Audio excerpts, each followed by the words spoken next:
so young and innocent. Dear Erich, I can't believe the day is finally here and that I become your wife today. Thank you for keeping the kid at heart alive and well within me. Thank you for being my closest confidant and co-counsel.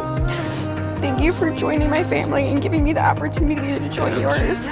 Thank you for you, and thank God for giving me you. 'Cause I can't breathe.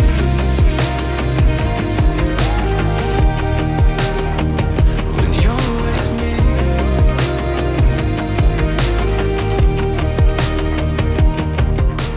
I love you so much, and I'm looking forward to loving you today, tomorrow, and every day, Erich.